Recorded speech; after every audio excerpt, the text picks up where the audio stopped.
কানের মধ্যে হেডফোন ঢুকায়া এই যে নাটক সিনেমা গান শোনো, রাতের বেলা যে মেসেঞ্জারে আর হোয়াটসঅ্যাপে কথা বলতেছো, ওই অবস্থায় মৌত হয়ে যেতে পারে কিনা? আসতে বলবেন না, জুড়ে বলেন মৌত হতে পারে কিনা? এই অবস্থায় যদি মৌত হয়ে যায় কি হবে? মুসলিম শরীফে নবীজি বলেছেন, ইউবাতু কুল্লু আবদিন আলা মা মাতা আলাইহি, মানুষ যে অবস্থায় মারা যাবে ওই অবস্থায় তাকে কিয়ামতের দিন কবর থেকে উঠাবেন কে? এই যে অনেক যুবক তরুণরা রাতের বেলা নাটক সিনেমা দেখতে দেখতে নাপাক শরীরে নাপাক কাপড়ে ঘুমায়। কেন রে ভাই নাপাক থাকো? এই নাপাক অবস্থায় মৌত হয়ে যেতে পারে কিনা? অনেক মানুষ আছে পেশাব করে দাঁড়ায় দাঁড়ায় পেশাব করে, তারপরে দেখা যায় পেশাব করে অনেকে ঠিক মতো পানি নেয় না, ইস্তেঞ্জা করে পবিত্র হয় না, এরকম আছে না নাই?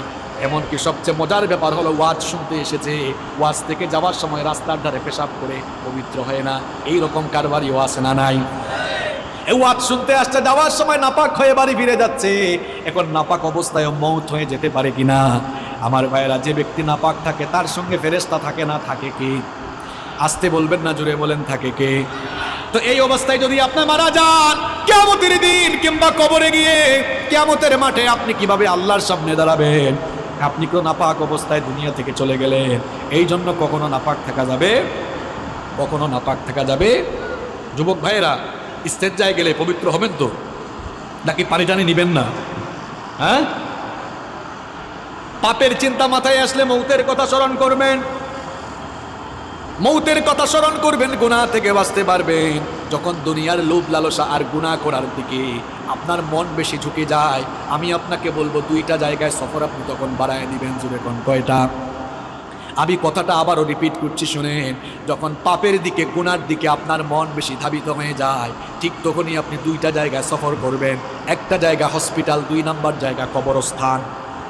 হসপিটালে যাবেন, গিয়ে দেখবেন আপনার মতো কত দুনিয়াওয়ালা, কত টাকাওয়ালা, পয়সাওয়ালা লোকেরা, কোটি কোটি টাকা আছে, তাও আইসিইউতে তারা সামান্য একটা দিন আরামে থাকার জন্য হাহাকার করছে, আছে না নাই?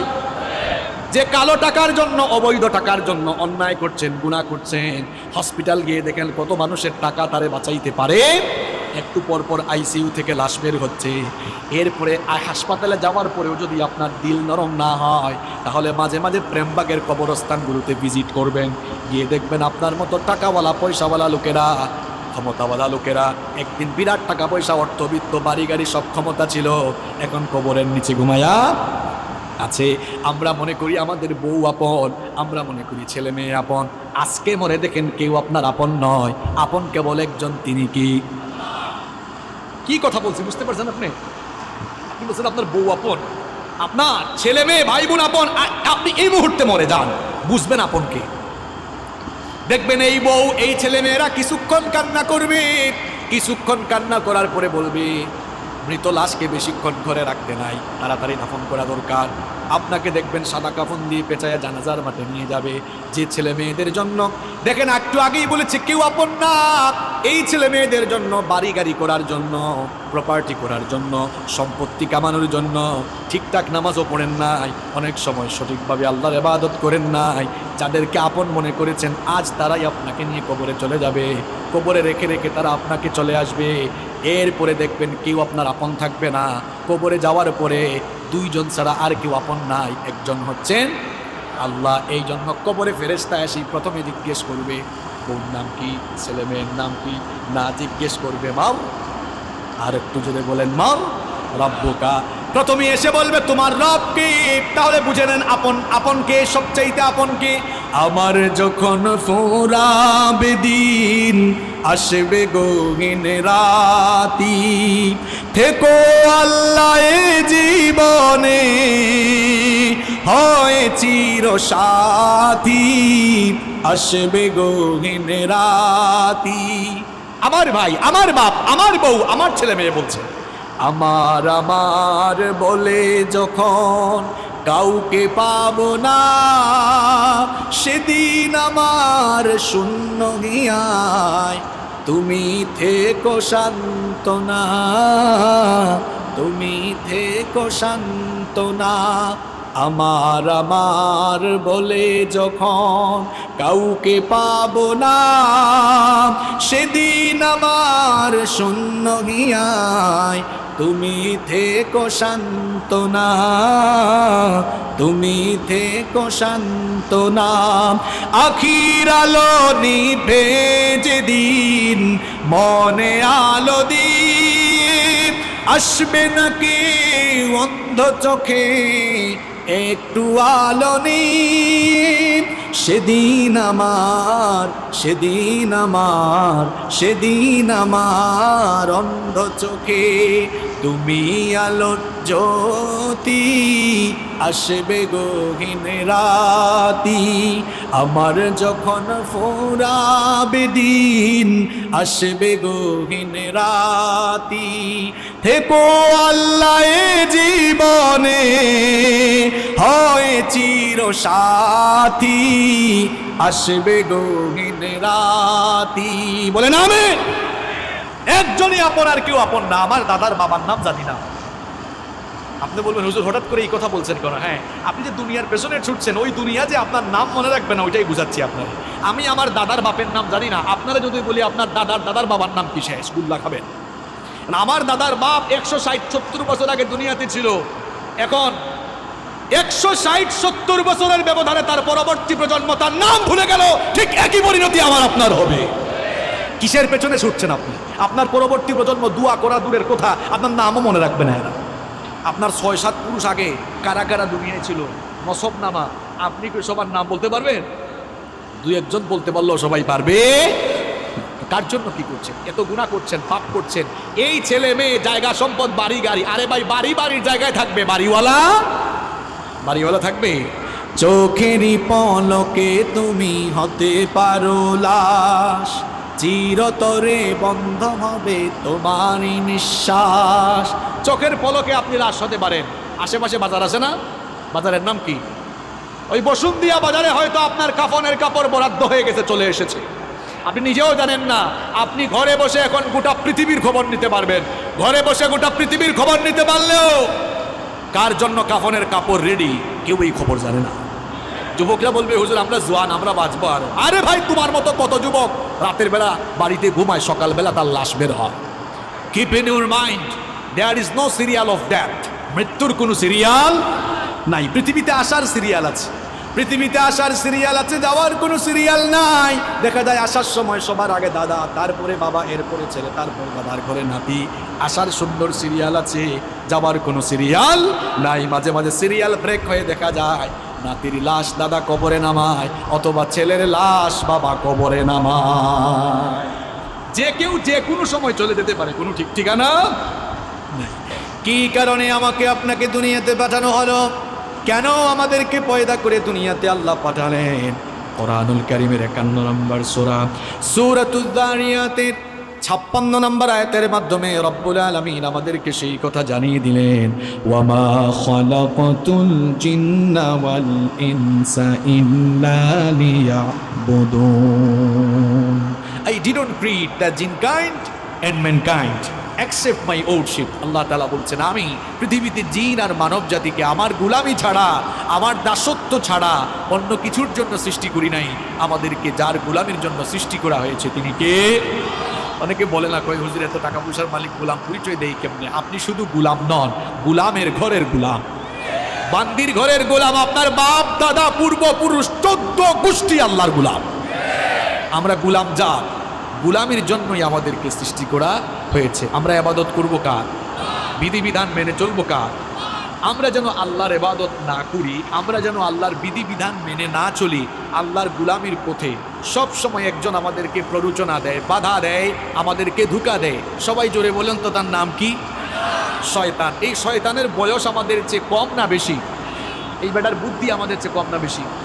দেখছেন কারবার, এ বয়সেও পাক না, বুদ্ধিতেও পাক না। সে সব সময় ধোঁকা দিয়ে দিয়ে আমাদেরকে আল্লাহর দ্বীনের বিপরীত পথে পরিচালিত করে জাহান্নামের দিকে নিয়ে যেতে চায়।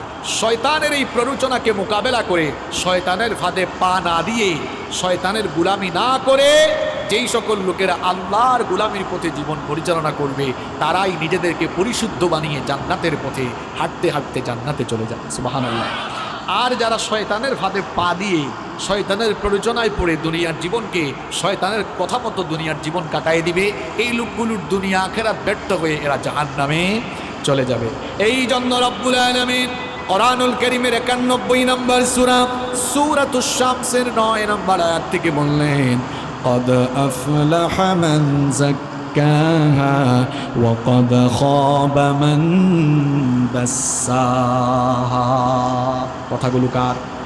আল্লাহ তাআলা বলছেন অবশ্যই সে সফল কাম হয়েছে যে শয়তানের প্ররোচনা থেকে মুক্ত হয়ে পাপ পঙ্কিলতা মুক্ত জীবন গঠন করে পরিশুদ্ধ হয়েছে, সে সফল হয়ে জান্নাতে যাবে। সুবহানাল্লাহ।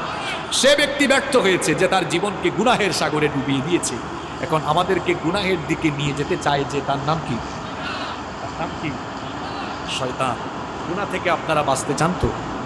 গুনার দিকে নিয়ে যায় যে তার নাম কি? শয়তানের ধোঁকা থেকে আমরা সবাই বাঁচতে চাই কি চাই না?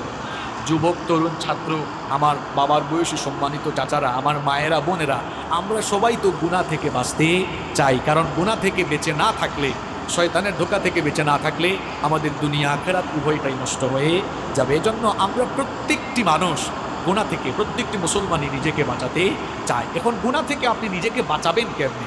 গুনাহ থেকে, শয়তানের ধোঁকা থেকে নিজেকে আপনি হেফাজত করবেন কেমনে?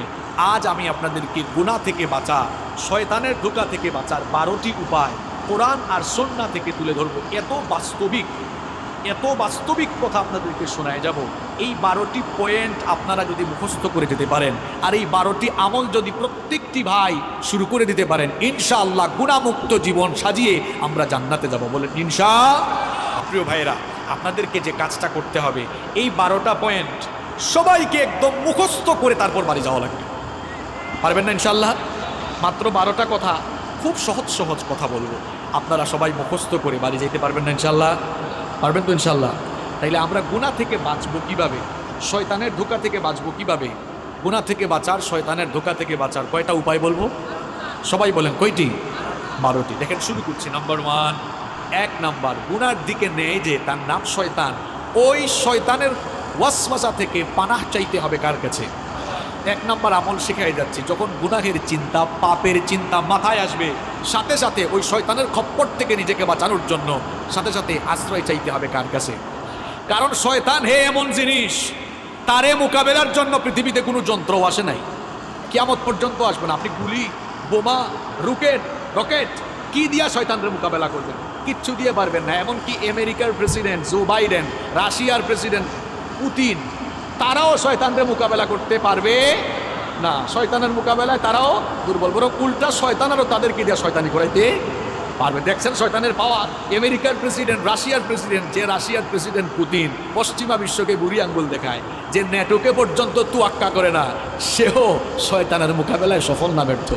কারণ শয়তানকে আল্লাহ এমন পাওয়ার দিয়েছেন, আপনার শরীরের শিরায় শিরায় সে বিচরণ করার ক্ষমতা রাখে। এই শয়তান আপনাকে গুনাহের চিন্তা মাথায় এনে দিবে, পাপের চিন্তা মাথায় এনে দিবে। এজন্য শয়তানের ধোঁকা থেকে, গুনাহ থেকে বাঁচার জন্য প্রথম আমল করবেন, যখনই গুনাহের চিন্তা মাথায় আসবে, পাপের চিন্তা মাথায় চলে আসবে, আশ্রয় চাইবেন কার কাছে? এই আমলটা আমি আপনাদেরকে শিখাচ্ছি না, কোরআনুল কারীমের 7 নম্বর সূরা সূরাতুল আরাফের 200 নম্বর আয়াতে আল্লাহ তাআলা এই আমল আমাদেরকে শিখালেন। আল্লাহ তাআলা বললেন, ওয়া ইম্মা ইয়ানজাগান্নাকা মিনাশ শাইতানি নাযগুন ফাস্তাইয বিল্লাহ ইন্নাহু সামিউন আলীম। আল্লাহ তাআলা বলছেন, আর শয়তানের প্ররোচনা যখন তোমাকে প্ররোচিত করবে, সাথে সাথে তুমি আল্লাহর কাছে আশ্রয় চাও। প্রশ্ন হলো, আল্লাহর কাছে আমরা আশ্রয় চাইব কিভাবে? এবার বুখারী আর মুসলিম শরীফ থেকে হাদিস শুনিয়ে আপনাদেরকে বুঝাই দিচ্ছি কিভাবে আল্লাহর কাছ থেকে আশ্রয় চাওয়া লাগে। নবী করিম সাল্লাল্লাহু আলাইহি ওয়াসাল্লামের সামনে একবার 2 ব্যক্তি ঝগড়া করছিল। 2 জন ঝগড়া করার এক পর্যায়ে একজন আরেকজনকে অশ্রাব্য ভাষায় গালিগালাজ শুরু করে দিল। এদের মধ্যে একজন নিজের রাগকে কন্ট্রোল করতে না পেরে হিতাহিত জ্ঞান হারিয়ে যা মন চায় তাই বলা শুরু করলো। লোকটার চেহারা পর্যন্ত লাল হয়ে গেল। নবীজি আল্লাহ নবী লোকটাকে দেখে বললেন, ইন্নী লা আ'লামু কালিমাতান লাউ ক্বালাহা লাযাহাবা আনহু মা ইয়াজিদ। নবীজি তখন বললেন, আমি এমন একটি কালেমা, এমন একটি বাক্য, এমন একটি সেন্টেন্স, এমন একটি দোয়া জানি, এই দোয়া যদি ওই বান্দা পড়ে নেয় তাহলে তার সমস্ত রাগ দূর করে নেবেন কি? অনেক মানুষ আছে রাগের সময় সিদ্ধান্ত নিয়ে নেয়। খবরদার প্রিয় ভাইয়েরা, রাগের সময় কোনো সিদ্ধান্ত নেবেন না। রাগের সময় সিদ্ধান্ত নিলে ওই সিদ্ধান্ত ভুল হওয়ার সম্ভাবনা আছে না নাই? এজন্য রাগের সময় দাঁড়িয়ে থাকলে বসে যাবেন, বসা থাকলে শুয়ে যাবেন। রাগের সময় খবরদার কোনো সিদ্ধান্ত নেবেন না, ওই সিদ্ধান্তের কারণে পরবর্তীতে পস্তানো লাগতে পারে। নবীজি যখন দেখলেন লোকটাকে রাগ করে হিতাহিত জ্ঞান হারিয়ে উল্টাপাল্টা কথা বলতেছে, অশ্রাব্য ভাষায় গালিগালাজ করছে, নবীজি তখন বললেন, আমি এমন একটি দোয়া জানি, এমন একটি সেন্টেন্স জানি, সে যদি ওই সেন্টেন্সটা পড়ে নেয় রাগ দূর হয়ে যাবে। সে যদি ওই সেন্টেন্সটা পড়ে নেয় তাহলে শয়তান যে তাকে পাপ করাতে যাচ্ছে, পাপ থেকে সে বাঁচতে পারবে। সাহাবারা বললেন, ইয়া রাসূলুল্লাহ, পড়েন সাল্লাল্লাহু আলাইহি ওয়াসাল্লাম। সেই দোয়াটা কি? নবীজি তখন বললেন, সে যদি ইস্তিআযা অর্থাৎ তাআউযুদ পাঠ করে নেয়, অর্থাৎ আউযু বিল্লাহি মিনাশ শাইতানির রাজিম, সে যদি ইস্তিআযা পাঠ করে বিতাড়িত শয়তান থেকে আল্লাহর কাছে পানা চায়। শয়তান থেকে পানা দেওয়া পৃথিবীর কোনো ক্ষমতাসীন মানুষ পারবে না, কোনো শক্তিশালী মানুষ পারবে না, যোদ্ধা পারবে না, পৃথিবীর কোনো সেনাবাহিনীও পারবে না। শয়তান থেকে আপনাকে কেবল একজনই বাঁচাতে পারে, সবাই বলেন তিনি কি? এই জন্য শয়তানের খপ্পর থেকে, শয়তানের ধোঁকা থেকে, গুনার চিন্তা থেকে বাঁচার জন্য 1 নম্বর আমল, গুনার চিন্তা যখন মাথায় আসবে, পাপের চিন্তা যখন মাথায় আসবে, কি করবেন? ঘুষের টাকা একজন নিয়ে আসছে, আরে বাপরে বাপ, করে নোট দেখা যাচ্ছে, যদি ঘুষের টাকাগুলা নিতে পারতাম তাহলে তো অনেক কাজে লাগাইতে পারতাম। চিন্তাটা আসা মাত্রই পরে ফেলবেন আউযু বিল্লাহি মিনাশ শাইতানির রাজিম। কারণ এই চিন্তাটা মাথায় এনে দিছে কে? সুদের টাকা, সুদি কারবার করতে মন চায়, সুদি কারবার করলে ঘরে বসে বসে মাল বাড়ানো যাবে, এই চিন্তা মাথায় এসেছে, মনে করবেন শয়তান এই চিন্তা মাথায় নিয়ে এসেছে। আশ্রয় চাইবেন কার কাছে? আশ্রয় চাইবেন কার কাছে? যুবকরা ফেসবুক চালাও, ফেসবুকে ইউটিউবে ভিডিও দেখছো, হয়তো তাফসীর শুনছো, নিচেই দেখা যাচ্ছে একটা গানের ভিডিও। হ্যাঁ, নিচেই দেখা যাচ্ছে কিসের ভিডিও? গানের ভিডিও। ওইটা দেখার আগে আউযু বিল্লাহি মিনাশ শাইতানির রাজিম বলে ওখান থেকে বের হয়ে যেতাম, ঠিক কি না? গুনাহ থেকে নিজেকে, পাপ থেকে বাঁচিয়ে রাখবেন কেমনে? শুনে যান।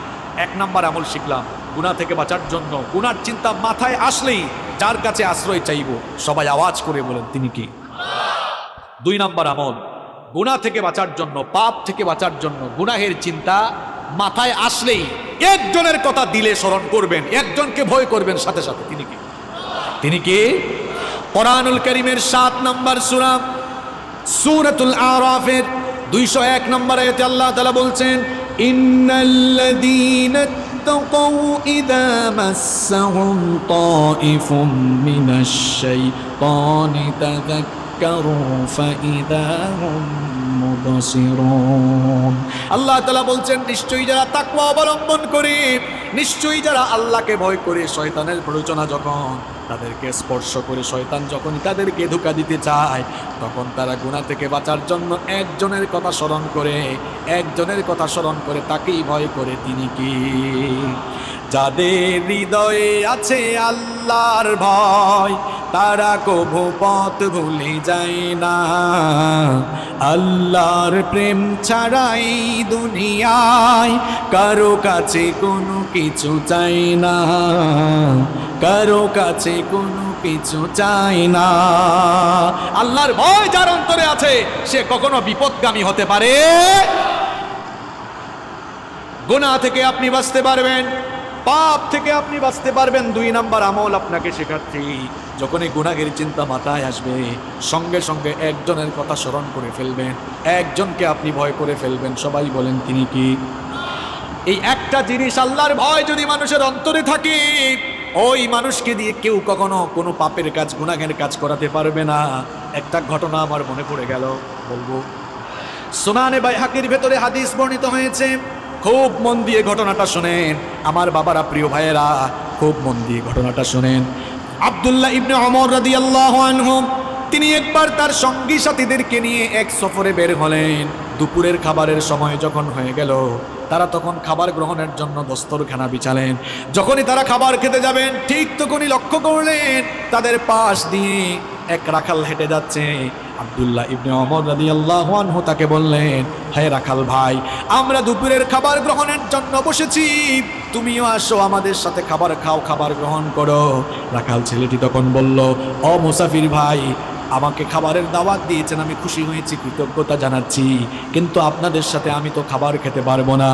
আব্দুল্লাহ ইবনে ওমর রাদিয়াল্লাহু আনহু তাকে বললেন, কি কারণে তুমি আমাদের সাথে খাবার খেতে পারবে না? রাখাল তখন বলল, আমি রোজা রেখেছি, এই জন্য তোমাদের সাথে খাবার খেতে পারবো না। আব্দুল্লাহ ইবনে ওমর রাদিয়াল্লাহু আনহু তাকে বললেন, এখন তো রমজান মাস নয়, তাহলে নিশ্চয়ই তুমি নফল রোজা রেখেছো।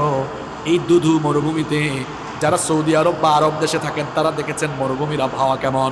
তিনি বলছেন, এই রুক্ষ মরুভূমিতে বিশাল পশুর পাল নিয়ে তুমি এই মরুভূমিতে এসেছো। তুমি রাখাল মানুষ, সব সময় হয়তো ভালো খাবার দাবার পাও না, আর এই প্রচণ্ড গরম তাপমাত্রায় খুব কষ্ট হচ্ছে তোমার, আসো আমাদের সাথে খাবার খাও, আমাদের সাথে ভালো আইটেমের খাবার আছে, নফল রোজা ভাঙলে তো কোনো অসুবিধা হবে না। ওই রাখাল তখন বলল, মুসাফির, তোমার কথায় তো আমি নফল রোজা হলেও ভাঙতে পারি না, কারণ আমি তো ওই শূন্য দিনের জন্য আমল করে যাচ্ছি, যেদিন মানুষের আমল ছাড়া আর কিছুই কাজে লাগবে না। সুবহানাল্লাহ পড়ে বলি, কিন্তু কথাগুলো বুঝেন আগে।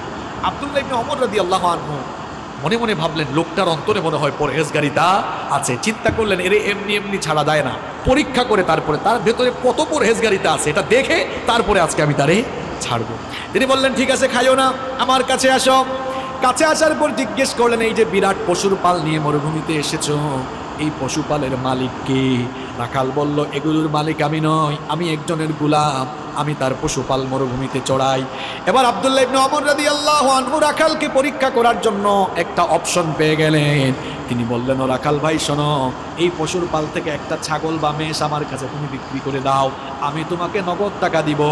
তুমি তো রোজাদার মানুষ, আমার সাথে খাবার খেলে না, ওই পশুটা জবাই করে কিছু মাংস আমি তোমাকে হাদিয়া দিব, তোমাকে নগদ টাকা দিব, পাশাপাশি তোমাকে মাংসও হাদিয়া দিব। রাখাল তখন বলল, মুসাফির, আমি তো তোমাকে আগেই বলেছি এই পশুপালের মালিক আমি নই, তোমার কাছে বিক্রি করলে আমার মালিকের কাছে গিয়ে আমি কি জবাব দিব? আব্দুল্লাহ ইবনে ওমর রাদিয়াল্লাহু আনহু তাকে পরীক্ষা করছেন, পরীক্ষা করার উদ্দেশ্যেই সবগুলো কথা বলতেছে। তিনি বললেন, শোনো, এই রকম বিরাট পশুর পাল নিয়ে মরুভূমিতে আসলে পশুপালের উপরে বাঘের আক্রমণ হতে পারে, এটা সবার জানা কথা। তুমি যদি তোমার মালিককে গিয়ে বলো, বাঘের আক্রমণে একটা ছাগল বা একটা মেষ বাঘ খেয়ে ফেলেছে, তোমার মালিক কিছুই মনে করবে না, একদিকে তারেও বুঝ দিতে পারবা, অন্যদিকে আমার কাছে বিক্রি করলে নগদ টাকা আর কিছু মাংস হাদিয়া পাবা, সুতরাং নগদেই লাভ, তুমি হাতছাড়া করো না। রাখাল, সে রাখাল এবং গরিব মানুষ হলেও জবাবটা কি দিল শুনে, সে তখন বলল, মুসাফির, কি বুকার মতো কথা বলছো তুমি, আমি হয়তো মিথ্যা বলে ধোঁকাবাজি করে আমার মালিককে গিয়ে যে কোনো কায়দায় আমি বুঝ দিয়ে ফেলতে পারবো, কিন্তু তোমার কাছে প্রশ্ন হচ্ছে, আইন আল্লাহ, আমার আল্লাহ কোথায়? আমার মালিকের মালিক, তোমার মালিক, আমার মালিক, বিশ্বজাহানের মালিক, সেই আল্লাহ তাআলাকে ধোঁকা দেওয়া তো কারো দ্বারা সম্ভব হবে না। ঠিক বুঝলেন না? কেন কি বুঝলেন? দেখছেন, অন্তরে আল্লাহর ভয় থাকলে কেউ জোর করে কখনো তাকে দিয়া খারাপ কাজ করাতে পারবে না। আমি তো বলি, কারো অন্তরে আল্লাহর ভয় থাকলে এরে আপনি গাছের সাথে বাইন্দা পিটানো, যদি বলেন যাই খারাপ কাজ করছে মরে যাবে, তাও আল্লাহর ভয়ে গুনাহের কাজ করবে না। শুধু পুলিশ দিয়া পিটাইয়া মানুষ ভালো বানানো যায় না। মাঝে মাঝে দেখা যায় জেলখানায় ঢুকার পরে দাগি দাগি আসামি জামিন নিয়ে বের হয়ে প্রমোশন নিয়ে বড় বড় ডাকাত হয়ে যায়। শুধু পিটাইয়া মানুষ ভালো বানাইতে পারবেন না, মানুষের কলিজার ভেতরে আল্লাহর ভয় ঢুকায় দেন, দেখবেন এই মানুষগুলো আল্লাহর ওলি হয়ে যাবে। গুনাহ থেকে বাঁচতে হলে আল্লাহর ভয় কলিজায় ঢুকাতে হবে। যার কলিজায় আল্লাহর ভয় আছে, ওই যুবক কখনো ফোন হাতে নিয়ে অশ্লীল ভিডিও দেখবে না। যার কলিজায় আল্লাহর ভয় আছে, মিথ্যা বলবে না। যার কলিজায় ভয় আছে, জনগণের সম্পদ মেরে খাবে না, মানুষের হক নষ্ট করবে না। যার কলিজায় ভয় আছে, ইসলামের বিরুদ্ধে কথা বলবে না। যার কলিজায় আল্লাহর ভয় নাই, সে যা মন চায় তাই করতে পারবে। এমনকি কেউ ব্যবসায়ী হলে আল্লাহর ভয় থাকলে কখনো মানুষের সঙ্গে ধোঁকা দিবে না। দেখেন আল্লাহর ভয়টা কি জিনিস, এই ঘটনাটা আপনারা সবাই জানেন, তাও আমি 30 সেকেন্ডে বলছি জাস্ট বুঝাবার জন্য। ওমর রাদিয়াল্লাহু আনহু, আপনারা জানেন, তিনি অর্ধ পৃথিবী শাসন করেছেন। রাতের বেলা ঘুমাতেন, অর্ধ পৃথিবীর শাসন করতে হয়, রাতের ঘুম হারাম। জিজ্ঞেস করা হলো, রাতে ঘুমান না কেন? তিনি বলেন, আমি রাতের বেলা ঘুমাবো, আর জনগণ যদি কষ্ট পায়, এই কষ্টগুলোই কিয়ামতের দিন আমার জাহান্নামে যাওয়ার কারণ হয়ে যেতে পারে। আর আমরা ছোট ছোট চেয়ারের মালিক হয়ে যে গিয়ার বাড়ায় দেই, মাঝে মাঝে আমাদের অবস্থা হয়ে যায় এমন, যে যখন চেয়ারে সে উঠে যায় গিয়ারে। আপনার চেয়ারের গিয়ার একটু কমায় রেখেন, আর গিয়ার যদি উঠানো ইসলামের পক্ষে উঠাই লাভ হবে। যেমন আমিও এখন গিয়ারে, কারণ আমি চেয়ারে তবে আমার গিয়ার কোরআন হাদিসের পক্ষে, ইসলামের পক্ষে আছে। আর চেয়ারে বসে গিয়ার যদি ইসলামের বিরুদ্ধে নেন, মনে রাখবেন চেয়ারে বসাইছেন যিনি, জনগণের জুতার বাড়ি খাওয়াইয়া বেইজ্জত করে নামাইতে পারেন তিনি। এজন্য চেয়ারের নামে আল্লাহ কোরআনে আয়াত দিয়েছেন, আয়াতুল, কথা বলেন না কেন, আয়াতুল কুরসি। হোয়াটস দ্য মিনিং অফ কুরসি? What do you mean by কুরসি? কুরসি বলতে আপনি কি বুঝেন? কুরসি ইটস এন অ্যারাবিক ওয়ার্ড, এটা আরবি শব্দ। এর বাংলা অর্থ হচ্ছে গদি, সিংহাসন। ইংরেজিতে আমরা এটাকে বলি চেয়ার। আল্লাহ তাআলা কোরআনের ৬,২৩৬টা আয়াতের মধ্যে চেয়ারের আয়াতকে সবচেয়ে ফজিলতের আয়াত বানিয়েছেন, যাতে চেয়ারওয়ালা লোকেরা চেয়ারে বসে চেয়ারের অপব্যবহার করে মানুষের উপরে জুলুম না করে। এই জন্য আল্লাহ তাআলা ওই চেয়ারের আয়াতে, আয়াতুল কুরসির ভেতরে তার নিজের সভরান্টি, সার্বভৌম ক্ষমতার পরিচয় দিয়ে তামাম দুনিয়ার চেয়ারওয়ালা লোকদেরকে সাবধান করে দিয়েছেন। ওই আয়াত ভালো করে পড়বেন, আল্লাহ আমাদের বুঝার তৌফিক দান করেন। তো ওমর রাদিয়াল্লাহু আনহু রাতের বেলা ঘুমাইতেন না।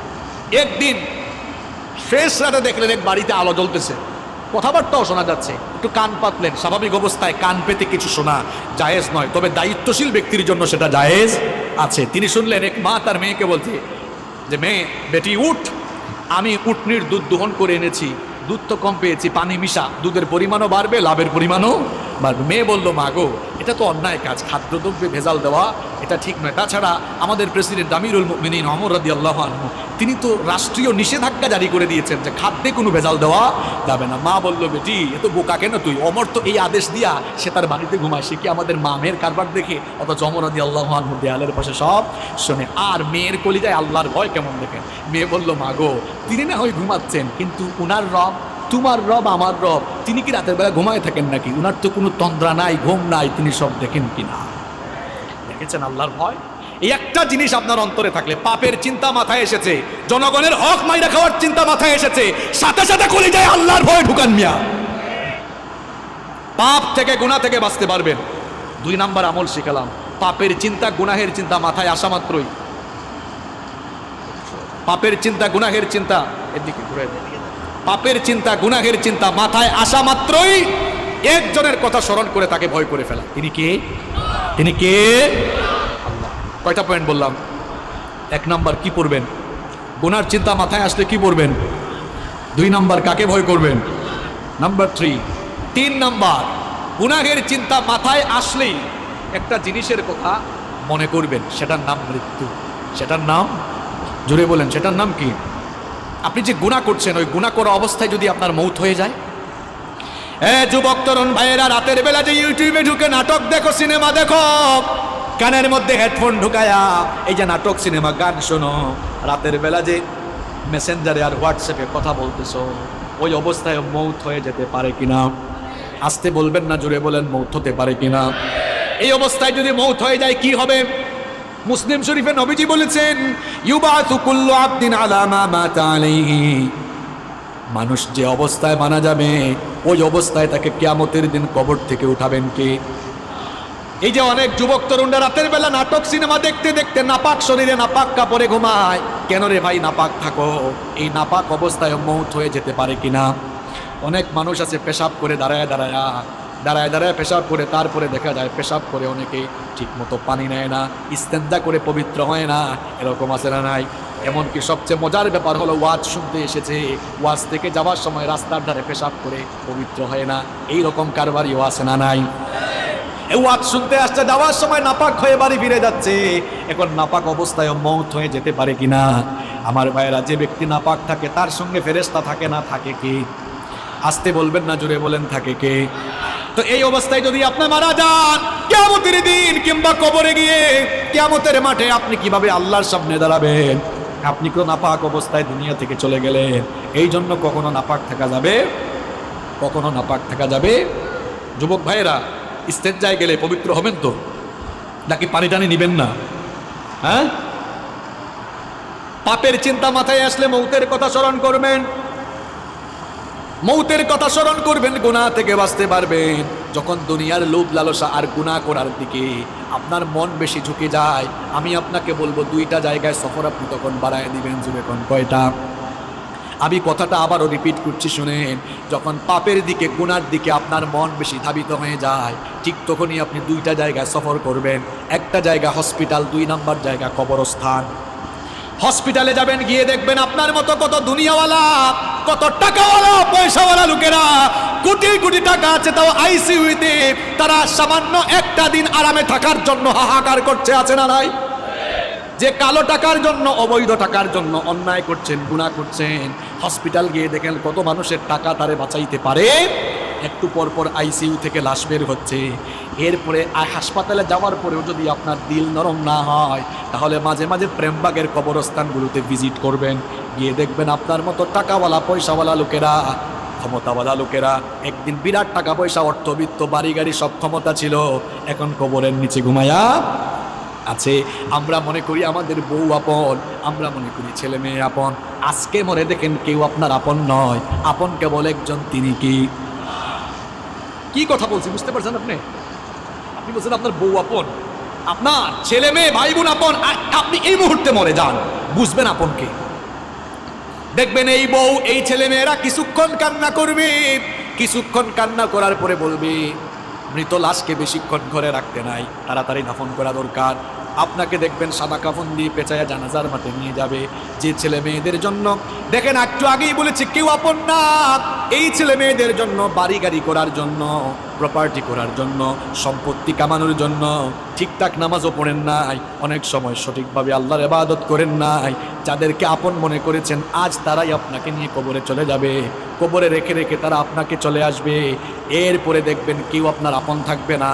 কবরে যাওয়ার পরে দুইজন ছাড়া আর কেউ আপন নাই, একজন হচ্ছেন আল্লাহ। এই জন্য কবরে ফেরেশতা এসে প্রথমে জিজ্ঞেস করবে বউর নাম কি, ছেলে মেয়ের নাম কি, না জিজ্ঞেস করবে মাও, আর একটু জোরে বলেন মাও রব্বুকা।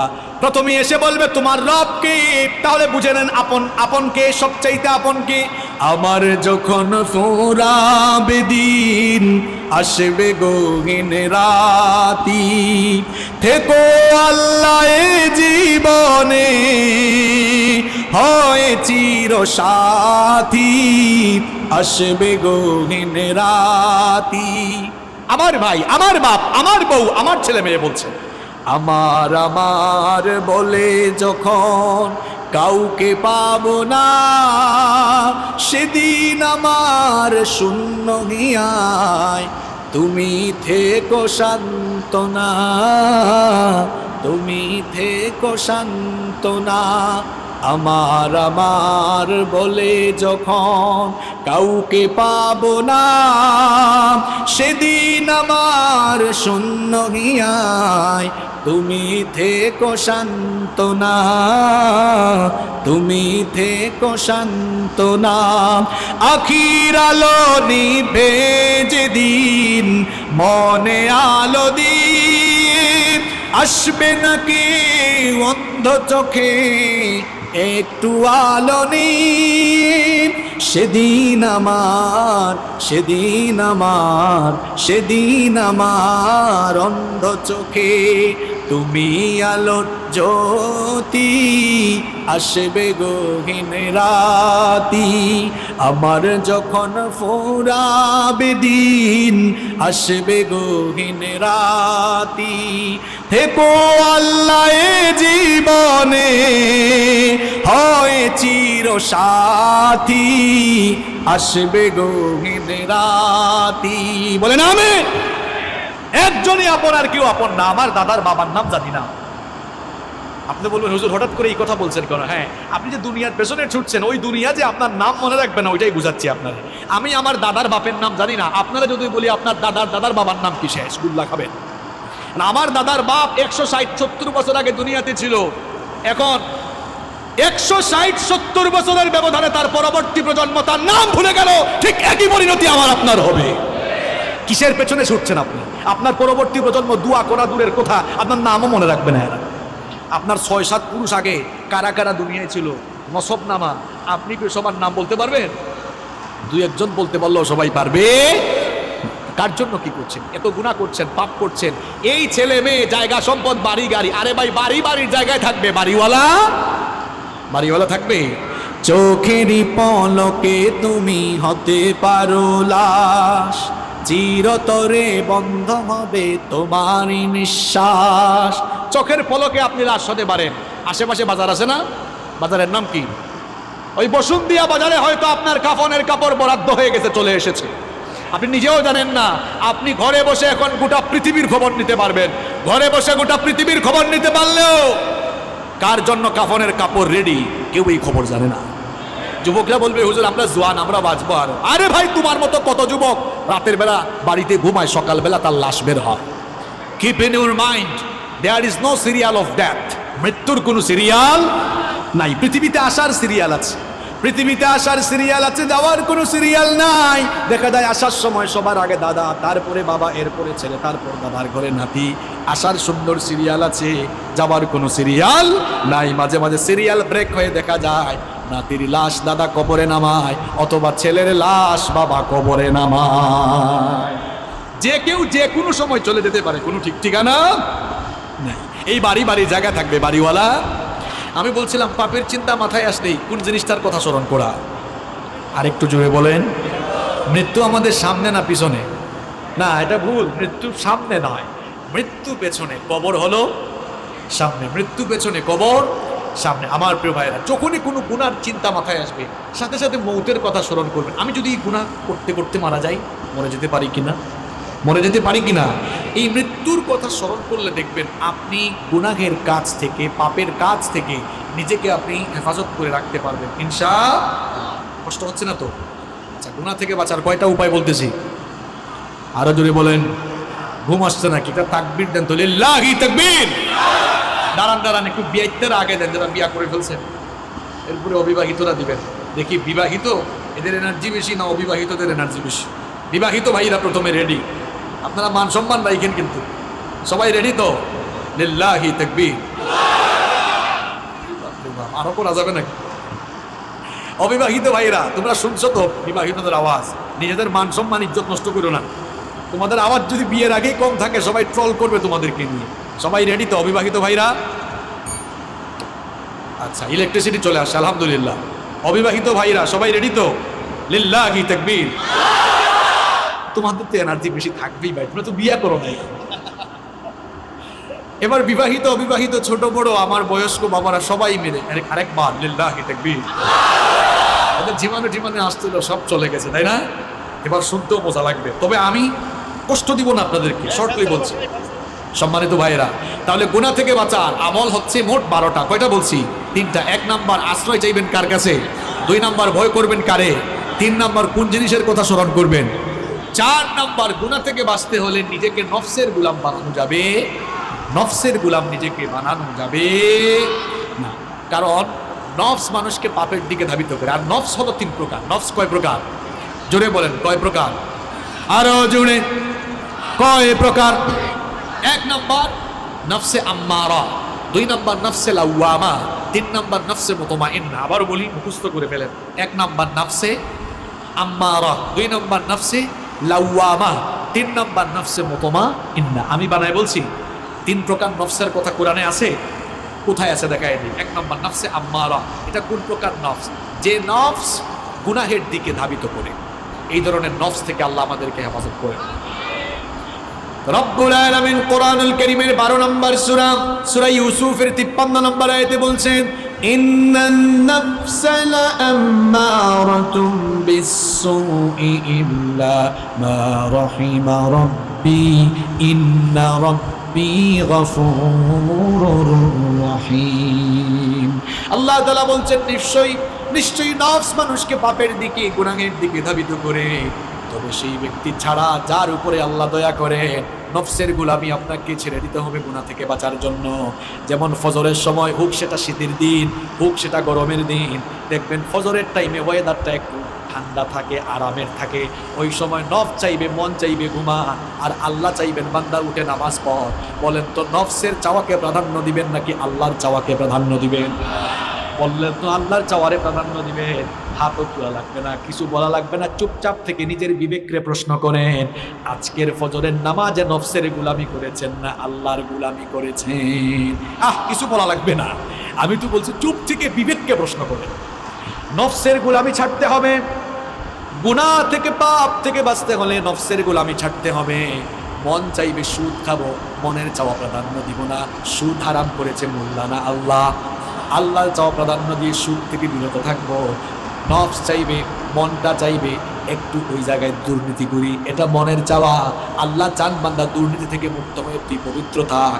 তাহলে মনের চাওয়া প্রাধান্য দিবেন না আল্লাহর চাওয়া প্রাধান্য দিবেন? হ্যাঁ যুবক তরুণ ছাত্ররা শোনো, মোবাইল ফোন হাতে নিলে মনটা চাইবে রাতের বেলা ইউটিউবে গিয়ে একটু নাটক দেখি, সিনেমা দেখি, অনেকে আবার পর্নোগ্রাফিতে আসক্ত, অনেকের মনটা চাইবে ফোনটা হাতে নিয়ে একটু ব্লু ফিল্ম দেখি। এটা হলো মনের চাওয়া। মনের চাওয়াকে প্রাধান্য দিব না, আল্লাহকে আমরা ভয় করব। তাহলে গুনাহ থেকে বাঁচার জন্য 4 নম্বর আমল শিখাচ্ছি, নফসের গোলামি থেকে বেঁচে থাকা লাগবে। 1 নম্বর নফস হচ্ছে নফসে আম্মারা, যেই নফস মানুষকে গুনার দিকে ধাবিত করে। আল্লাহ এই নফস থেকে আমাদের সবাইকে বাঁচান। আরো আস্তে বলেন আমিন।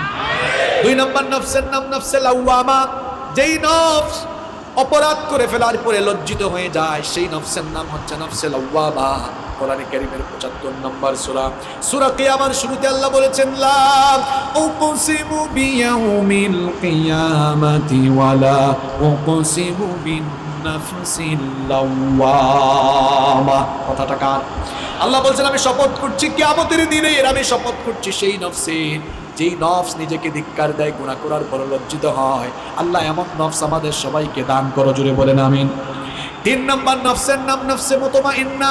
নফসে মুতমাইন্না হচ্ছে এমন নফস, যেই নফস সব সময় আল্লাহর আনুগত্যের পথে পরিচালিত হয়, যেই নফস সব সময় আল্লাহর গোলামি করে সন্তুষ্ট থাকে। এই নফস আল্লাহ সবাইকে দান করেন, বলেন আমিন। এই রকম নফস যাদের, এই রকম নফস আছে যাদের, সফল কাম হয়ে যাবে তারা। এরা মারা যাওয়ার পর এদের রূহ যখন জিবরিল আমিন কবজ করবেন, তখন এই সকল লোকদেরকে বলা হবে, ইয়া আইয়াতুহান নাফসুল মুতমাইন্নাতু রুজিই ইলা রাব্বিকি রাদিয়াতাম মারদিয়া ফাদখুলি ফি ইবাদি ওয়াদখুলি জান্নাতি। বলা হবে, হে প্রশান্ত আত্মা, তোমার রবের সন্তুষ্টির দিকে বের হয়ে আসো, আল্লাহর নেককার বান্দাদের শামিল হয়ে আল্লাহর জান্নাতে তুমি দাখিল হয়ে যাও। তাহলে গুনাহ থেকে বাঁচার জন্য নফসের গোলামি করা যাবে না, নফসের চাওয়াকে প্রাধান্য দেওয়া যাবে না। যার গোলামি এবং যার চাওয়া প্রাধান্য দিতে হবে তিনি কি?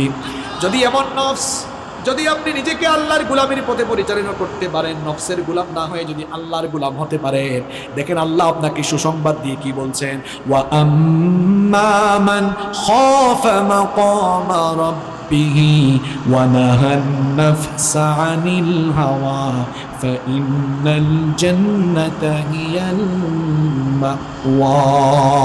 আল্লাহ তাআলা বলছেন, আর যারা আল্লাহর সামনে হাজির হওয়াকে ভয় করে নিজেদের নফসকে কুপ্রবৃত্তি থেকে যারা বিরত রাখে, এই রকম নিজেদেরকে নফসের গোলামি থেকে বাঁচিয়ে রাখবে যারা, আল্লাহর জান্নাতের অধিবাসী হয়ে যাবে তারা। আসতে বলেন সুবহানাল্লাহ। তাহলে গুনাহ থেকে বাঁচার জন্য 4 নম্বর আমল, নফসের গোলাম হবেন না, আল্লাহর গোলাম হবেন। মন যা চাইবে তা করা যাবে, মনের চাওয়া প্রাধান্য দিব না, যার চাওয়া প্রাধান্য দিব, যার হুকুম মতো জীবন চালাবো তিনি কে? 5 নাম্বার, গুনাহ থেকে বাঁচতে হলে একা থাকবেন না, একা একা থাকবেন না, নিঃসঙ্গ থাকবেন না। ওই যে প্রবাদ আছে না, অলস মস্তিষ্ক শয়তানের কারখানা। যুবকরা কখনো একা থাকবা না ভাই, রুমের ভিতরে একা থাকলেই শয়তান ধরবে। আমি প্রথমে আমার বাবাদেরকে শ্রদ্ধার সাথে কিছু কথা বলি, মহিলা প্যান্ডেল থেকে আমার মায়েরা শুনছে, ভাই শোনেন, কথাগুলো শোনেন, আপনার ছেলে মেয়ের জন্য কাজে লাগবে। যাদের ছেলে মেয়ে আছে, কখনো আপনার ছেলেকে বা আপনার মেয়েকে বিয়ের আগে একা রুমে ঘুমাইতে দিবেন না। বলবেন হুজুর এদেরকে আমরা কুলে নিয়ে ঘুমাবো না। প্রাপ্তবয়স্ক হওয়ার পরে যদি আপনার একাধিক ছেলে মেয়ে থাকে, এক রুমে 2 ছেলেরে 2টা সিঙ্গেল বেড দেন। কারণ 2 জন এক রুমে থাকলে তখন রাতের বেলা ফোন হাতে থাকলেও একজনের লজ্জায় আরেকজন অবৈধ বা খারাপ পথে যাওয়ার সম্ভাবনা থাকবে না। মেয়েদেরকেও ঠিক, 2-3টা মেয়ে থাকলে এক রুমে 2টা সিঙ্গেল সিঙ্গেল। এখন বলবেন হুজুর আমার তো 1 ছেলে 1 মেয়ে, আমি কি করব? ভাই আপনার জন্য আমার পরামর্শ আছে। আপনার 1 ছেলে 1 মেয়ে, বলবেন এই রাতে ঘুমানোর সময় দরজা লাগাইতে পারবি না, দরজা খুলে ঘুমা, দরজা খুলে থাক, পর্দা টেনে রাখ। দরজা খোলা থাকলে সেও ফোন হাতে নিয়ে আবুল তাবুল কাজ করতে চাইবে না। এই কোন সময় যদি আব্বু সাউন্ড শুনে চলে আসে, ভয় আছে না নাই? যুবক ভাইদেরকে বলবো, ভাই নিজের চরিত্র হেফাজত করো, একা থাকিও না। একা কি থাকলে দেখা যাবে শয়তান বলবে মোবাইলটা হাতে নে, মেসেঞ্জারে ফেসবুকে স্ক্রলিং করছে, দেখা গেল হঠাৎ করে মেয়েটার আইডি দেখা গেছে অ্যাড ফ্রেন্ড, এরপরে অ্যাকসেপ্ট করলো, তারপর মেসেঞ্জারের নতুন বাড়লো। এই তো ধীরে ধীরে শুরু হয়ে যেতে পারে। এই জন্য একা একা থাকার কোনো দরকার নাই। একা থাকলে সে মনে মনে ভাববে আমার হাতে স্মার্টফোন আছে, ওয়াইফাইও আছে, ইন্টারনেট কানেকশন দেওয়া আছে, আব্বু আম্মুর রুমে ঘুমায়, আমার ভাইয়া আমার আব্বু ভাই বোনদের রুমে ঘুমায়, আমি একা আছি, এবার মন ভরে আমি ইউটিউবে গিয়ে যা মন চাই তা দেখতে পারবো। একা একা থাকলে এমন চিন্তা মাথায় আসবে, আর যদি সাথে কেউ থাকে তাহলে এমন শয়তানি চিন্তা আসবে না। আবার অনেকে পর্নোগ্রাফিতে আসক্ত হয়ে পড়েছে একা একা থাকতে থাকতে। এরা কয়, মাঝে মাঝে কিছু যুবকরা আসে, বলে হুজুর এখান থেকে বের হয়ে আসতে চাই গুনাহ থেকে, একটু উপায় বলে দেন। আমি বলি ভাই উপায় হলো একা থাকিয়েন না। ওই হুজুর কার সাথে থাকবো? আব্বু আম্মুর সাথে সময় পাস করেন, ঘরের সবার সাথে। আব্বু আম্মু তো চাকরি করে। আমি বলবো ভাই ভালো ভালো বন্ধুর সাথে থাকেন, আলেমদের সাথে থাকেন, সামাজিক কাজ করেন। আপনি সামাজিক কাজ করেন, অর্থাৎ নিজেকে কখনো অবসর রাখবেন না, কোনো না কোনো কাজে থাকবেন, দেখবেন শয়তানি চিন্তা মাথায় আসবে। ছেলে মেয়েদেরকে একা ছাইড়া দিয়েন না। আপনাদের অবস্থা তো হলো এমন, রাগ করেন না, চলাফেরা করেন এই কি বলে চলাফেরা করেন আমেরিকান স্টাইলে, ক্ষতিগ্রস্ত হয়ে গেলে বিচার চান সৌদি স্টাইলে। উলামাইয়া ছেড়ে দিছে, এখন আপনার ছেলে মেয়ে কোথায় যায় এটা দেখা কি সরকারের দায়িত্ব? পুলিশের দায়িত্ব। সরকার ঠেকছে, পুলিশ ঠেকছে না যে সব দেখবে? এই যে দিহান আনুষ্কার কথা ভুলে গেছেন নাকি আপনারা? মনে আছে? আরে বাপরে বাপ, নিজেদের মেয়ে কার সাথে গিয়ে গ্রুপ স্টাডি করে, কার বাসায় যায়, কোথায় যায়, কলেজে যায়, বিশ্ববিদ্যালয়ে যায়, সে কি ক্লাস করে নাকি কোন পার্কে ঘুরতে যায়, এটা পুলিশ দেখবে না আপনি দেখবেন? আপনার ছেলে মেয়ে কোথায় যাচ্ছে, কি করছে, কোনো খোঁজ খবর রাখেন না। ক্ষতিগ্রস্ত হয়ে গেলে কেঁদে কেঁদে এরপরে ফাঁসি চান, ফাঁসি দিতে। চলাফেরা করেছেন এতদিন আমেরিকান স্টাইলে, এরপরে ক্ষতিগ্রস্ত হয়ে এরপরে বুঝে সৌদি স্টাইলে বিচার চান। নিজের সন্তান কোথায় যাচ্ছে, কি করছে, ভালো করে বলে গেলাম, খবরদার সন্তানগুলোর একা রাখবেন না, নইলে খালি কপালে হাত দিবেন। এই ছাত্ররা যারা আছো, যুবক তরুণ যারা আছো, ভাই একা থাকবা না, নিজের চরিত্রটা সুন্দর রাখো। পারা যাবে তো ইনশাল্লাহ? পারা যাবে ইনশাল্লাহ? দেখেন তো, গুনাহ থেকে বাঁচার এই যে 5 নাম্বার আমলটা বললাম, এটা জীবনের সাথে বাস্তব না অবাস্তব? আসলে দেখবেন একা একা থাকলে শয়তান ধোঁকা দেয় বেশি। ওই যে অলস মস্তিষ্ক শয়তানের কারখানা, এই জন্য কখনো একাকী থাকা যাবে। ওই যে কিছুদিন আগে ওই যে কোন এক নায়কের শ্বশুর গুলি করে মারা গেল না, লোকটার নাম কি যেন ভুলেও গেছি আমি। লোকটার নাম কি, মনসুর খান নাকি আবু মনসুর খান, কি যেন নাম আছে। এই লোকটা নিঃসঙ্গ থাকতে থাকতে দেখছেন শেষ পর্যন্ত সুইসাইড করেছে। সুইসাইড করা ভালো জিনিস? মহাপাপ। দেখছেন একাকিত্ব, নিঃসঙ্গতা মানুষকে কোথায় নিয়ে যায়? খালি শয়তানি না, মাঝে মাঝে মৃত্যুর দিকেও নিয়ে যায়। অনেক ছেলেরা আছে বের হয় না, সারাটা দিন দরজা লাগাইয়া ঘুমায়, আর সারাদিন ল্যাপটপে আছে, ফোনে আছে। তোমরা যারা পড়াশোনা করো, তোমরা যারা স্কুল কলেজে পড়ো, তোমাদেরকে বলছি, তোমরা যে সারাটা দিন ফেসবুকে থাকো, রাত 2টা-3টা পর্যন্ত ফেসবুকে থাকো, তোমরা যতটা সময় ইন্টারনেটে কাটাও, ফেসবুকে স্ক্রলিং করো, আল্লাহর কসম করে বলছি, এই টাইমগুলো যদি তোমরা চেয়ার টেবিলে বসে পড়াশোনা আর গবেষণায় দিতে পারতে, কিসের নিউটন আর কিসের আইনস্টাইন, এদেরকে পেছনে ফেলে জ্ঞান গবেষণায় তোমরা অনেক দূরে গিয়ে যেতে পারতে। আরে বাবা, ঠিকও কয়, আবার ইন্টারনেটও ঠিক মতো চালাও, কিন্তু এটা লিমিট তো থাকা দরকার। দেখছেন যুবক, তার চেহারা দেখছেন, ডাল ভাঙ্গা এমনি। তুমি যুবক মানুষ, তোমার চেহারার এই অবস্থা হয়েছে কেন? তোমার চেহারা লাবণ্য থাকবে, স্মার্টনেস থাকবে, ডাল ভেঙে গেছে, বিচি উঠতে উঠতে তার চেহারা শেষ। কারণ অত রাত 3টা-4টা পর্যন্ত ঘুমায় না, ও ফোন হাতে নিয়ে খালি স্ক্রলিং করে, জিমাইতে মাঝে মাঝে ফোনও তার নাকে বুকে পড়ে, তাও সে চালাইতে আছে না নাই? লিমিটে ফিরে আসো ভাই। এখন পড়াশোনার সময়, ক্যারিয়ারটাকে তৈরি করো, ক্যারিয়ারটা সাজাও, পড়াশোনায় মন দাও, দেখবা জীবনে সাকসেসফুল হয়ে যাবে ইনশাআল্লাহ। কষ্ট হচ্ছে না তো আপনাদের? প্রিয় ভাইয়েরা, আর কয়েকটা মিনিট থাকা যাবে না ইনশাল্লাহ? কেউ দিয়েন না, শেষ পর্যন্ত নিয়ে যান। এখন প্রত্যেকটা কথা বাস্তবিক বলবো। গুনাহ থেকে বাঁচা আমল বলতেছি কয়টা?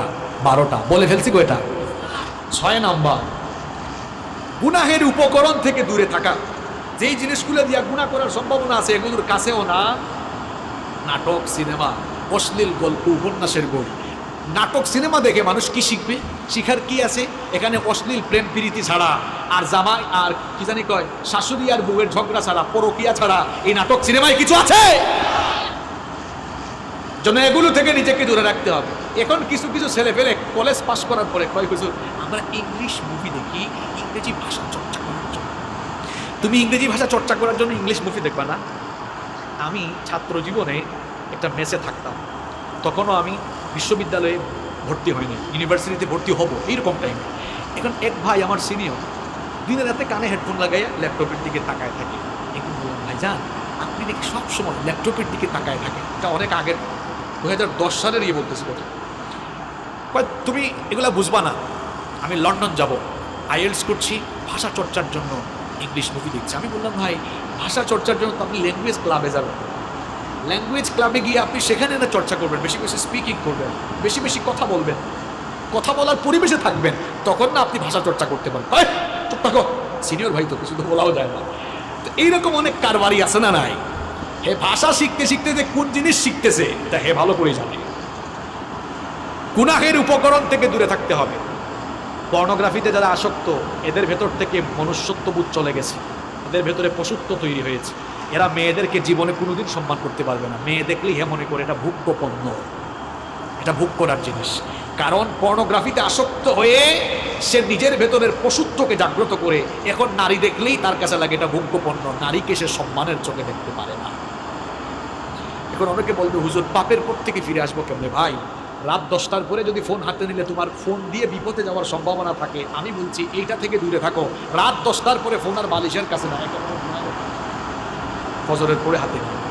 আর বাবা মাদেরকে আরেকটা কথা বলি, অনেকের বাড়িতে ওয়াইফাই আছে না, রাত 10টা বাজবে ওয়াইফাইয়ের সুইচ অফ, ওয়াইফাইয়ের সুইচ বন্ধ, নইলে দেখবেন ছেলেমেয়েরা কিন্তু কারবার করে ফেলতে পারে। আর সবচেয়ে ভালো হয় এমন সচেতন হন, রাত 10টার পরে খাওয়া দাওয়ার পরে ছেলে মেয়েদেরকে বলেন, এই ফোন দে, ফোন দে।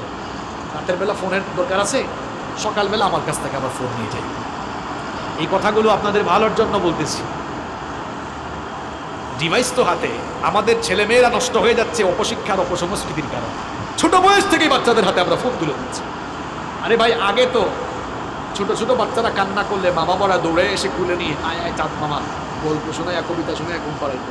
এখন 2-3 বছরের বাচ্চা কান্না করলে মা বাবা এসে ইউটিউবে ঢুকে বেবি শার্ট ডুব ডুব ডুব ডুব লাগাই দেয়।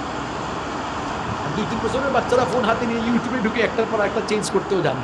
ওই দিন দেখলাম 3 বছরের বাচ্চা মোবাইল স্ক্রলিং করছে এমনভাবে, আমি হুজুর মানুষ আমি নিজেই এরকম স্ক্রলিং জানি না। একজন আমারে কয় ওই দিন, হুজুর দোয়া করবেন। বলুন কি হয়েছে? কয় আমার মেয়ে জেএসসিতে A+ পেয়েছে, মানে ক্লাস 8 পাস করছে, A+ পেয়েছে। আমি বললাম মাশাআল্লাহ গুড। কই হুজুর জানেন খুশি হয়ে আমরা আইফোন গিফট করে দিয়েছি। আমি বললাম ভালো করছেন, কিছুদিন পরে আপনারা জামাই গিফট করবে। এই ছোট্ট ছোট্ট ছেলে মেয়েদের হাতে ফোন তুলে দিয়েন না, নইলে কারবার ঘটাই ফেলবেন। রাতের বেলা ফোন কেড়ে নেবেন, ইন্টারমিডিয়েট পাস করার আগ পর্যন্ত হাতে ফোন দিয়েন না। এগুলো পরামর্শ দিয়ে গেলাম, মানলে কল্যাণ হবে ইনশাআল্লাহ। গুনাহ থেকে বাঁচার জন্য 6 নাম্বার আমল বলে যাচ্ছি। গুনাহের উপাদান যেগুলো, এগুলোর ধারে কাছেও যাওয়া। তার মানে কি ফোন থেকে দূরে থাকবেন? ভাই প্রত্যেকটা জিনিসের পজিটিভ নেগেটিভ আছে, নেগেটিভগুলা বর্জন করে পজিটিভগুলা। এই যে ক্যামেরা, এটা দিয়া মুভি নাটক সিনেমার শুটিং করা হয়, আবার এখানে মাহফিলে ওয়াজও রেকর্ড করা হচ্ছে। এক জিনিস দিয়ে 2 কাম করা যায় কি যায় না? আপনি খারাপ জিনিস করবেন না ভালোটা করবেন, সিদ্ধান্ত নিতে হবে কাকে? আপনাকে সিদ্ধান্ত নিতে হবে কাকে? গুনাহ থেকে বাঁচা থাকার জন্য 7 নম্বর আমল হলো ইন্টারনেট এবং তথ্য প্রযুক্তির অপব্যবহার থেকে নিজেকে বাঁচিয়ে রাখতে হবে। যুবক তরুণ ভাইয়েরা, ইন্টারনেট আর তথ্য প্রযুক্তির অপব্যবহারের কারণে আজ আমার কলিজার টুকরা যুবক তরুণ ছাত্র ভাইদের যৌবন নষ্ট হয়ে যাচ্ছে। আমার কলিজার টুকরা ভাইয়েরা, দরদ পাকা ভাষায় বলে যাচ্ছি, মনে রেখো, রাতের বেলা হাতে ফোন আছে, ইন্টারনেট আর তথ্য প্রযুক্তির অপব্যবহার করে তুমি যদি খারাপ কিছু দেখতে চাও, হয়তো ভাবতেছো আমাকে তো আব্বু আম্মু দেখে না, ভাই বোন কেউ দেখে না, কিন্তু একজন তো সবই দেখেন, তিনি কি? আর যারা নামাজও পড়ে, দেখবেন অনেক মানুষ আছে নামাজ পড়ে রোজা রাখে, ভালো ভালো কাজ করে, আবার একা একা হয়ে গেলে গোপনে গোপনে হারাম কাজে লিপ্ত হয়। আছে না নাই? আল্লাহ নবীর একটা হাদিস আমার মনে পড়ে গেল। নবীজি বলছেন, তুমি তোমার পরিবারের লোকদের সামনে অন্যায় কাজ পাপের কাজ করতে যেমন লজ্জা পাও, তুমি যদি তোমার পরিবারের কারো সামনে পাপ করতে লজ্জা পাও, তোমার আল্লাহর সামনে গুনাহ করতে তোমার কি কোনো লজ্জা লাগে না? কারণ আল্লাহ বান্দার সব কিছু দেখেন কিনা? জোরে বলেন, দেখেন কিনা? খুব ভয়ঙ্কর একটা হাদিস আমার মনে পড়লো, শুনেন ভাইরা, কান লাগান। একদিন নবীজি সাহাবীদেরকে বললেন, আমার সাহাবীরা শোনো, আমার উম্মতের কিছু মানুষ কিয়ামতের দিন তিহামা নামক বিখ্যাত শুভ্র পর্বতমালার সমান আমল নিয়ে হাজির হবে। সহজ বাংলায় বলতেছি, বুঝেন। নবীজি বলতেছেন কিয়ামতের দিন পাহাড়ের সমপরিমাণ আমল নিয়ে কিছু মানুষ হাজির হবে। হাজির হওয়ার পরেও পর্বতমালার সমপরিমাণ আমলকে আল্লাহ ধুলায় পরিণত করে ঘুরাইয়া দিবেন। কি সাংঘাতিক কথা শুনতেছে কথা।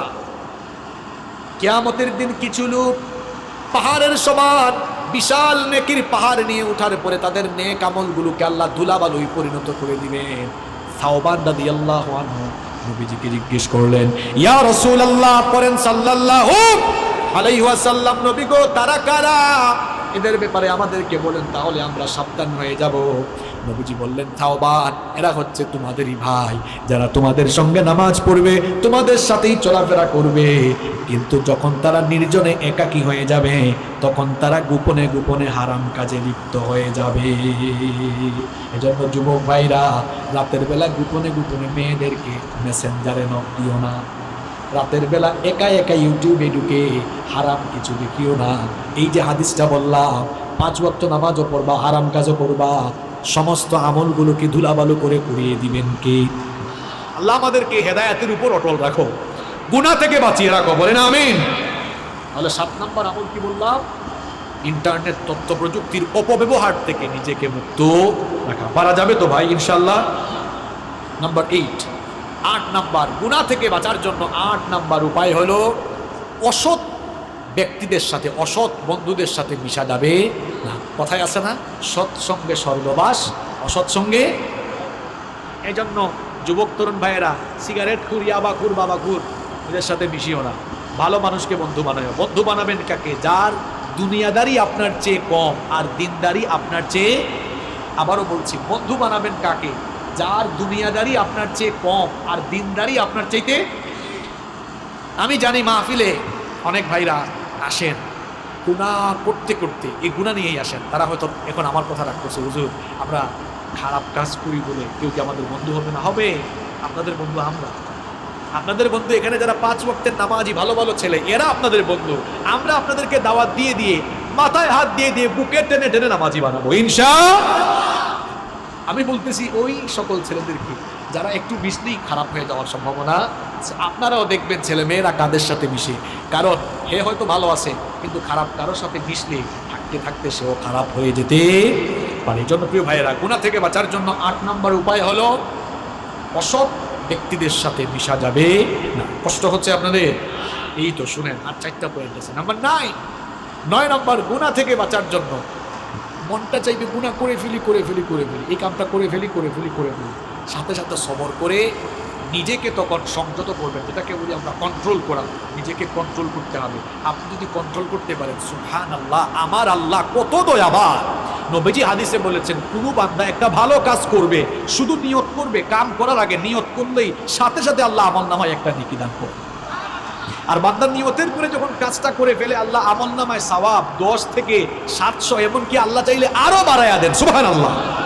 আর আমার আল্লাহর দয়া কেমন দেখে।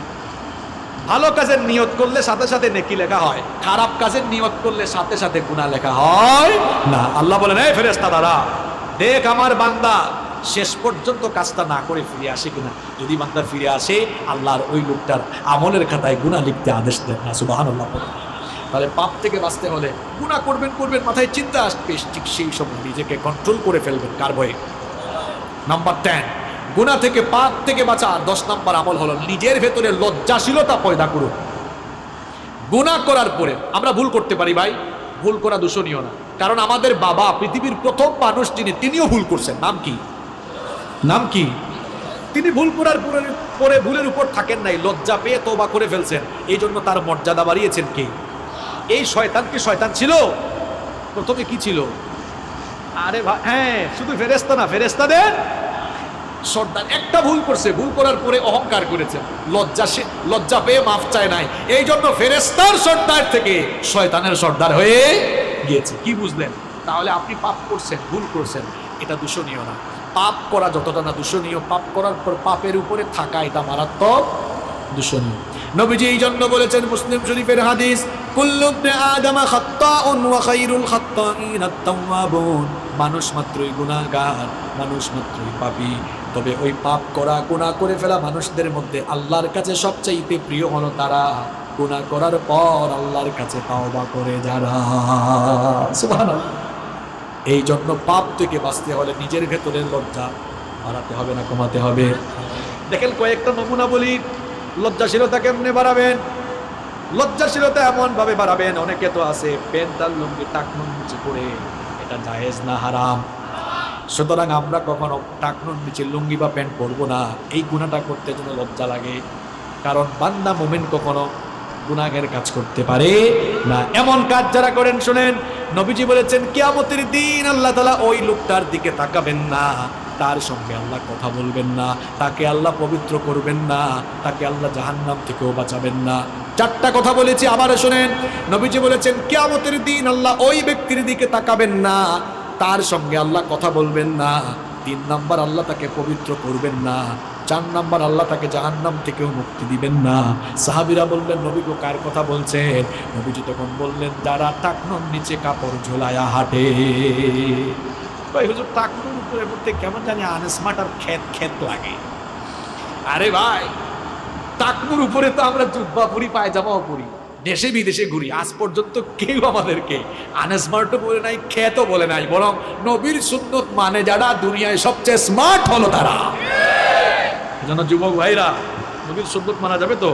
নবীর সুন্নত দাড়িটা রাখা যাবে না, একেবারে ফ্রেশ কাট এরকম থাকা যাবে না, দাড়ি রেখে ফেলতে হবে। দাড়ি রাখা সুন্নত। পৃথিবীর এমন কোনো নবী নাই যে নবী দাড়ি রাখেন না। এমন কোনো নবী আছে? সব নবীর দাড়ি ছিল। দাড়ি রাখবেন, চেহারার উজ্জ্বলতা বাড়াই দিবেন কে? সবগুলো সুন্নত মানবেন, কোনো গুনাহ করা যাবে না। নিজেদের ঘরের মহিলাদেরকে পর্দায় রাখা লাগবে, কারণ পর্দার বিধানটা মোল্লার না আল্লাহর। অনেক বোনেরা আছে, যেহেতু মা বোনরা আসছে, এদের ব্যাপারে তো কিছু বলা দরকার। এখন আবার অনেকে আছে বুরখা পরে তারপরে চেহারা টেহারা খুলে বের হয়, আছে না নাই? চেহারাটা হলো সৌন্দর্যের দেহের রাজধানী, চেহারার দিকে তাকালে কে কেমন সেটা বোঝা যায়। এখন কিছু আধুনিক যুগের ফ্যাশনেবল নারী আছে, বুরখা পরে আবার লিপস্টিক দিয়া মেকআপ ছাড়া বের হয়ে আসে না নাই? তো এরকম বের হইতে আপনারা কে বলছে? এরকম ইসলামিক থেকে বলছে। আবার অনেকে আছে বুরখা পরে খুব অ্যাট্রাকটিভ আর টাইট ফিট বুরখা, অবশ্য যশোরে নাই।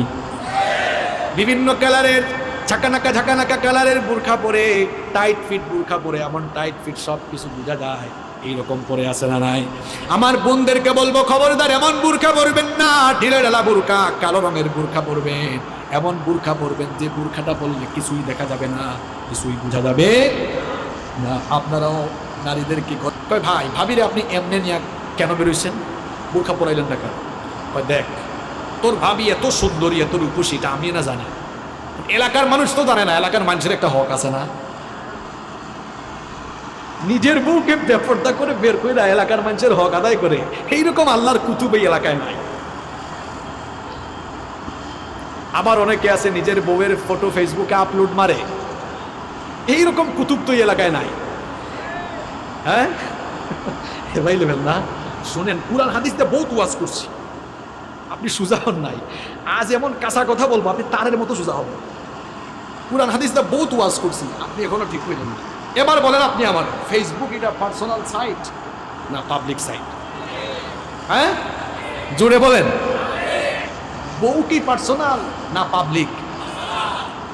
আশ্চর্য কথা, বউ পার্সোনাল, ফেসবুক পাবলিক সাইট। এখন পার্সোনাল জিনিসকে তো পাবলিক সাইটে আপলোডায় তারা, নিজের বউকে জনগণের মানুষের সম্পদ বানিয়েছে যারা।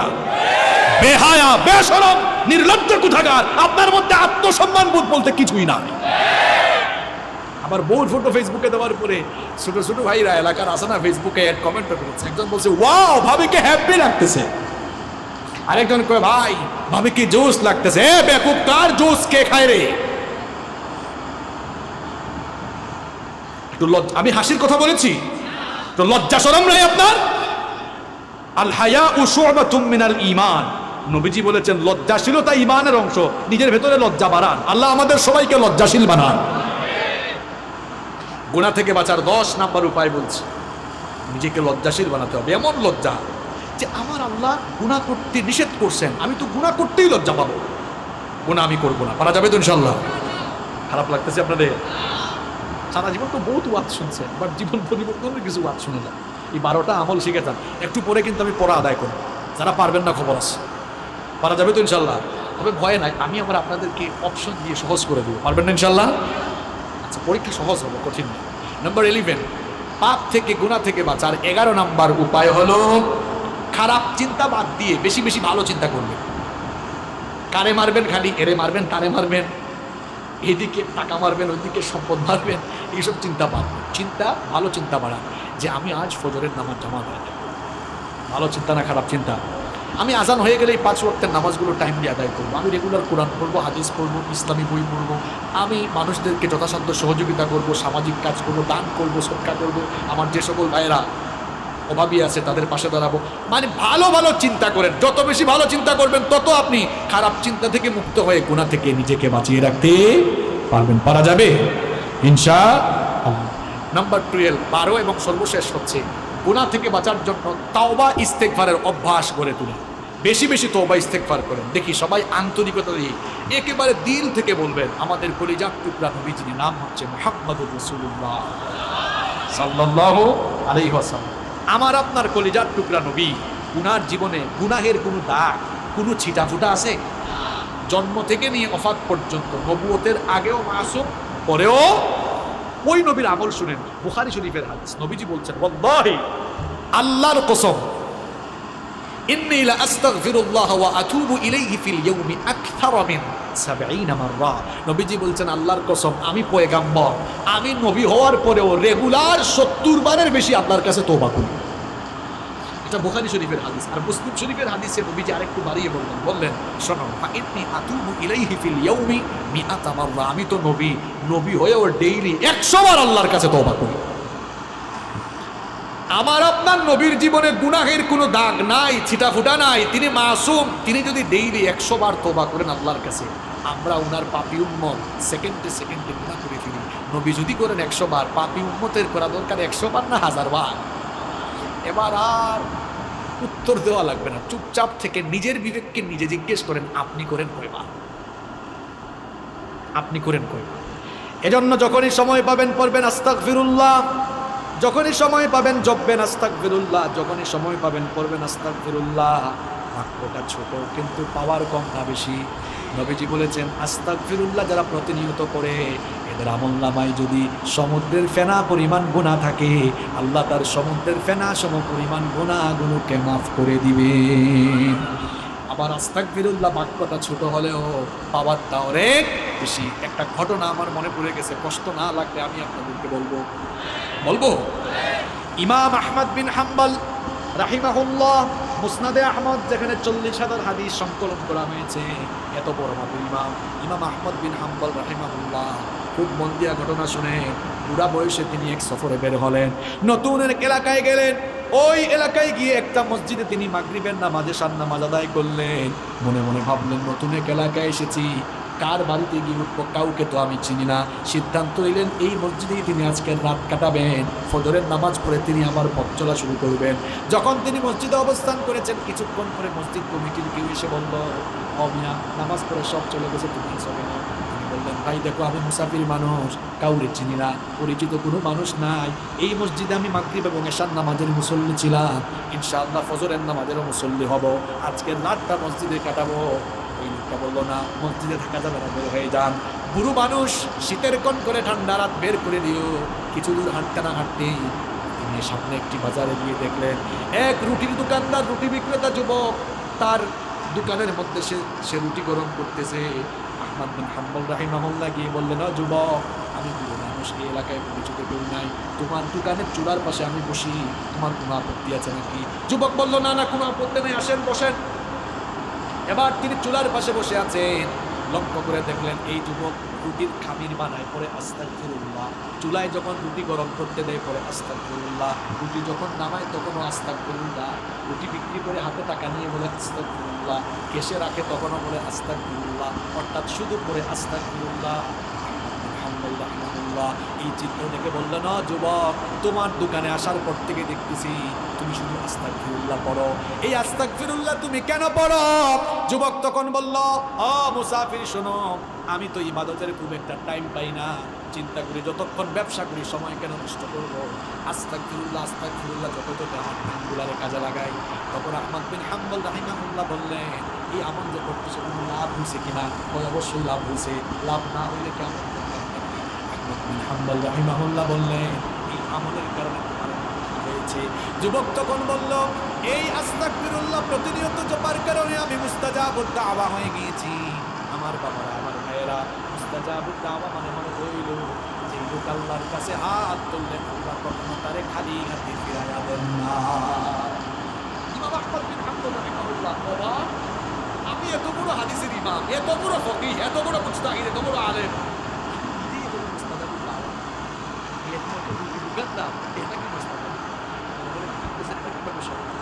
তাকে এবার জিজ্ঞেস করলেন, যুবক আমার সাথে মিথ্যা বলো না, সত্যি করে বলো আজ পর্যন্ত তুমি আল্লাহর কাছে যা চেয়েছো সব তুমি পেয়েছো কিনা? যুবক বলল, আল্লাহর কসম আজ পর্যন্ত যতগুলো দোয়া করেছি সবগুলো আমার আল্লাহ কবুল করেছেন, কিন্তু একটা দোয়া আমার এখনো কবুল হয় নাই। ইমাম আহমদ বিন হাম্বল রাহিমাহুল্লাহ বললেন, সেই দোয়া যা এখনো কবুল হলো না, সে তখন বলল, আমি শুনেছি এই জামানার সবচেয়ে বড় ইমাম, সবচেয়ে বড় আলেমের নাম আহমদ বিন হাম্বল। লোকটারে জীবনে কোনোদিন দেখি নাই, মানে আমার খুব শখ লোকটারে সামনাসামনি একদিন দেখবো, কাছ থেকে দেখবো। আল্লাহর কাছে বারবার দোয়া করি, আল্লাহ তার সাথে সাক্ষাৎ ঘটায় দাও। দোয়া করতে আছি এখনো কবুল হয় না। আহমদ বিন হাম্বল রাহিমাহুল্লাহ চোখের পানি ছেড়ে দিয়ে বললেন, যুবক শোনো, যার সাথে সাক্ষাতের জন্য এতদিন ধরে দোয়া করতেছ, তার সাথে সাক্ষাতের জন্য তার কাছে তোমার যাওয়া লাগে নাই, বরং আল্লাহ আজ সিস্টেম করে, টেকনিক করে আহমদ বিন হাম্বলকে তোমার সামনে পাঠিয়ে দিয়েছে। দেখেছেন, আস্তাগফিরুল্লাহ বাক্যটা ছোট কিন্তু পাওয়ার কম না বেশি? এখন পাওয়ার যদি বেশি হয়, আপনারা রেগুলার দিন রাতে পড়বেন, সেটা কম না বেশি? সবাই পড়বেন তো? কয়টা আমল শিখাইলাম ভাইরা? কিসের থেকে বাঁচার জন্য? গুনাহ থেকে, পাপ থেকে। আপনারা বলেন তো, যে 12টা আমল বললাম, এই 12টা কাজ যদি করা যায়, গুনাহ থেকে নিজেদেরকে বাঁচিয়ে রাখা যাবে না? ইনশাআল্লাহ। আসেন দেখি আপনারা কি কাজ করছেন। গুনাহ থেকে বাঁচার জন্য 1 নাম্বার কার কাছে পানা চাইতে হবে? দেখছেন কামারুজ্জামান ভাই আপনার এলাকার জনগণ কেমন, একদম মনোযোগ। তাহলে 1 নাম্বার আমল সবার মনে আছে, আলহামদুলিল্লাহ। 2 নাম্বার বলেছিলাম আমি, গুনাহ থেকে বাঁচার জন্য একজনের কথা স্মরণ করে ওনাকে ভয় করা। 3 নাম্বার, গুনার চিন্তা, পাপের চিন্তা মাথায় আসলেই একটা জিনিসের কথা স্মরণ করা। গুনাহ থেকে বাঁচার জন্য 4 নাম্বার আমল শিখিয়েছিলাম, নিজেকে কিসের গোলাম বানানো যাবে না। 5 নাম্বার আমল শিখিয়েছিলাম, কিরকম থাকা যাবে না, একা একা থাকা যাবে। 5 নাম্বার, এরপরে আপনার 6 নাম্বার আমল শিখিয়েছিলাম, হ্যাঁ, পাপের উপকরণ যেগুলো দিয়ে পাপ হইতে পারে এগুলো ধারে কাছেও যাওয়া যাবে। 7 নাম্বার আমল শিখিয়েছিলাম, মাশাআল্লাহ, ইন্টারনেট ও তথ্য প্রযুক্তির অপব্যবহার করা যাবে না। 8 নাম্বার আমল শিখিয়েছিলাম, হ্যাঁ, অসৎ ব্যক্তিদের সাথে মিশা যাবে না, সৎ মানুষদের সাথে মিশতে হবে। এরপরে 9 নাম্বার আমল শিখিয়েছিলাম, নিজেকে গুনাহ থেকে, অন্যায় থেকে, পাপ থেকে কি রাখতে হবে? কন্ট্রোল। 10 নাম্বার বলেছি নিজের ভেতরে লজ্জাশীলতাকে, মাশাআল্লাহ। 11 নাম্বার বলেছি খারাপ চিন্তার বিপরীতে ভালো ভালো চিন্তা করতে হবে। 12 নাম্বার বলেছি কিসের অভ্যাস করে তুলতে হবে? এইটা হচ্ছে খাঁটি ওয়াজ। যে ওয়াজে 1.5-2 ঘন্টা আলোচনার পরে শ্রোতারা ওয়াজের সামারি বলতে পারে, এটাই হচ্ছে খাঁটি ওয়াজ। আর যে ওয়াজের পরে হুজুর জানে না কোন বিষয়, শ্রোতা জানে না কি ওয়াজ হয়েছে, এটা কোনো ওয়াজের জাত না। অন্তত 12টা আমল তো আমরা শিখতে পেরেছি। শিকার ভেতরে থাকবো না, এগুলো আমরা আমল করব। আমল করবেন তো প্রিয় ভাইয়েরা? আল্লাহ তাআলা সবাইকে, সব ভাইকে আমল করার তৌফিক দান।